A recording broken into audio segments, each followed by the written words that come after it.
Supportez-nous sur Patreon et obtenez des récompenses exclusives comme un rôle sur Discord ou encore tous nos cours Udemy gratuits. Au bout de 300 patrons, nous aurons 2 vidéos par jour et au bout de 1000 patrons, nous aurons 3 vidéos par jour.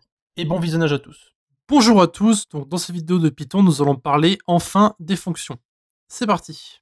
Alors, avant de voir comment définir une fonction et comment l'exécuter dans notre terminal, nous allons voir qu'est-ce qu'une fonction. Alors, j'ai marqué en bleu qu'est-ce qu'était une fonction et j'ai marqué ensuite en rouge pourquoi est-ce qu'il faut les utiliser. Donc tout d'abord, une fonction, c'est un processus qui permet d'exécuter une tâche.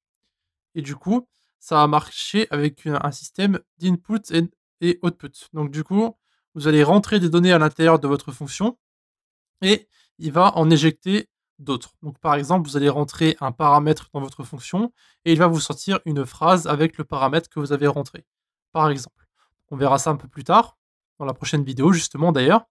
Donc dans cette vidéo, on verra simplement qu'est-ce qu'une fonction et comment la définir très simplement. Et donc, autrement, la fonction permet justement d'exécuter une procédure plusieurs fois. Donc, c'est un peu en lien avec le premier point que nous avons ici, mais en gros, ça permet de ne pas avoir à répéter une action plusieurs fois dans votre code. Du coup, c'est le prochain point, mais le fait d'utiliser des fonctions, c'est parce qu'on ne veut pas se répéter. Quand on écrit un code ou une application, on veut justement ne pas avoir à copier-coller le même code plusieurs fois. Ça permet justement d'avoir un code qui est justement plus clean, plus simple à lire, etc.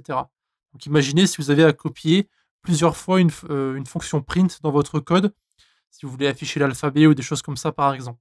Ça serait un peu compliqué et ça serait surtout pas très lisible. Voilà. Et pas aux normes, cela dit. Ensuite, donc maintenant, je vais voir très rapidement comment définir une fonction. Alors ça va être très simple. Vous allez utiliser le mot-clé def, donc comme définir, vous pouvez vous en rappeler, hein. Ensuite, vous avez le nom de votre fonction. Donc en général, ça marche avec le snake case. Donc en gros, vous avez votre premier mot, ensuite vous avez un underscore, et après vous avez vos autres mots, etc. Donc ça dépend combien de mots vous avez en fait dans votre code. Ensuite, vous avez des parenthèses qui pour l'instant vont rester vides, mais par la suite, on mettra différents arguments, justement, qu'on pourra ensuite remplacer dans notre code. Et pour l'instant, on va essayer de rester très simple. Ensuite, vous avez donc le code de votre fonction. Donc ici, j'ai mis une simple print avec un je suis Alex à l'intérieur.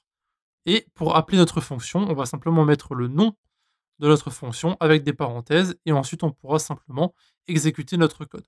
Le fait qu'on n'ait pas besoin de mettre un print avant, c'est parce que justement, dans notre fonction, nous avons un print. Donc pas besoin de faire print my name dans des parenthèses. On a juste besoin de mettre le nom de la fonction et ça devrait agir tout seul. Voilà. Donc on va aller dans notre petit éditeur et nous allons taper ça à la main très rapidement et pas beaucoup à taper de toute façon. Donc je vais le modifier un petit peu. Donc je vais mettre def. Ici vous avez justement, on verra ça un peu plus tard. Du coup on va mettre my name en fait, j'ai pas d'autre idée. On va mettre des parenthèses, le double point et vous avez ensuite votre print. Donc ici vous allez donc mettre je suis Alex. Alexis, peu importe. Et voilà. Et maintenant, vous sautez des lignes et vous allez revenir en arrière et vous allez simplement appeler votre fonction. Et vous allez voir que lorsque vous allez lancer votre fichier dans votre terminal, ça va simplement lancer la fonction qui va être myname et ça va donc écrire je suis Alexis. Donc vous pouvez écrire plusieurs choses à l'intérieur. Vous pouvez mettre un autre print par exemple. Et j'ai donc 26 ans. Voilà, donc maintenant on va exécuter notre fichier à nouveau. Et vous pouvez voir que nous avons notre deuxième print qui a été lancé. Et nous avons bien je suis Alexis et j'ai 26 ans. Voilà. Et donc vous pouvez créer autant de fonctions que vous voulez. Il faut juste vous rappeler que quand vous écrivez votre code, il ne faut pas vous répéter. Et donc si vous avez une action qui se répète plusieurs fois, vous pouvez la remplacer par une fonction et ensuite simplement écrire le nom de votre fonction dans le code. Donc même si vous allez devoir écrire plusieurs fois le nom de votre fonction, ça sera quand même plus lisible et il y aura moins de lignes de code que si vous aviez à copier justement plusieurs fois les 2 lignes de print que nous avons ici. Voilà. Bien sûr, ici, c'est pas trop le cas parce que vous pouvez simplement copier les 2 lignes ici et du coup, votre code sera plus court. Mais imaginez si vous avez à le répéter plusieurs fois. Si vous aviez à le répéter par exemple 4 fois, vous pouvez voir qu'ici, ça prend beaucoup plus de lignes que si vous aviez à mettre que justement plusieurs fois votre fonction ici. Voilà, si on met 4 fois la fonction, vous pouvez voir que ça prend quand même moins de place. Donc on passe de 12 lignes à 8 lignes, ce qui est beaucoup plus court. Donc ça sera tout pour les fonctions pour le moment. D'ailleurs, si vous avez une question à poser, vous pouvez aller directement dans les commentaires de YouTube, ou bien vous pouvez aller sur le Discord de la communauté. Et on se voit dans un instant pour la prochaine lecture. A de suite.